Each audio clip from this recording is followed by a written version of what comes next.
Le canapé, c'est le dialogue des cultures, le dialogue des politiques, le dialogue intergénérationnel. Le canapé, c'est aussi l'apprentissage du français. Une équipe du Fonds monétaire international FMI vient de conclure un accord au niveau des services avec les responsables du gouvernement rwandais.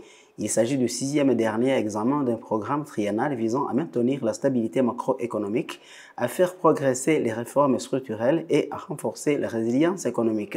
Au cours d'une visite de 2 semaines sur terrain, l'équipe du FMI a évalué les progrès réalisés par le gouvernement rwandais dans toutes les réformes et tous les objectifs quantitatifs.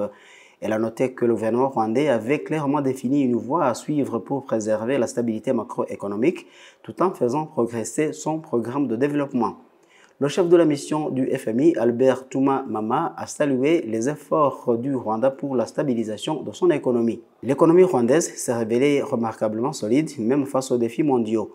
Les politiques cohérentes et bien planifiées du gouvernement ont été la clé de ce succès. Ce partenariat a contribué à jeter des bases solides pour une stabilité et une croissance continue et le FMI reste un partenaire engagé auprès du Rwanda, a-t-il affirmé. De son côté, le secrétaire d'État au ministère des Finances et de la Planification économique, Godfrey Kabera, a souligné l'importance de ce programme de partenariat. Ce partenariat avec le FMI a fourni une feuille de route précieuse pour notre politique économique, en nous concentrant sur l'augmentation de nos propres recettes, en dépensant judicieusement et en renforçant nos institutions. Nous avons bâti une économie plus résiliente.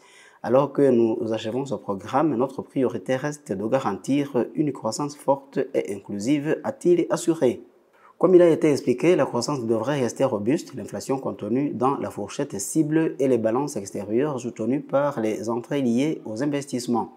Il a été également noté que les chocs récurrents de ces dernières années et les besoins de financement des projets d'infrastructures prioritaires ont exercé des pressions temporaires sur les réserves budgétaires.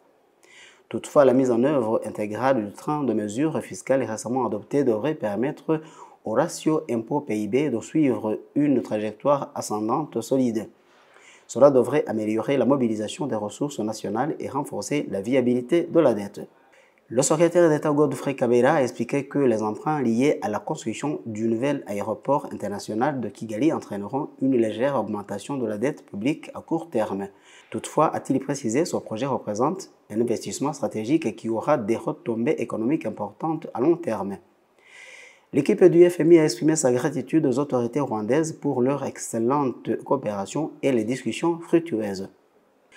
L'instrument de coordination des politiques est une forme particulière d'aide apportée par le FMI. Il fournit des orientations et aide les pays à manifester leur engagement en faveur de politiques économiques saines sans impliquer de prêts. La coopération entre le Rwanda et le FMI se concentre sur le soutien économique, notamment à travers des programmes comme la Facilité pour la résilience et la durabilité. Cette collaboration vise à renforcer l'économie rwandaise face aux défis climatiques, à mobiliser les financements privés pour l'action climatique et à soutenir des réformes économiques et structurelles. Vital Ndayambaje, le canapé.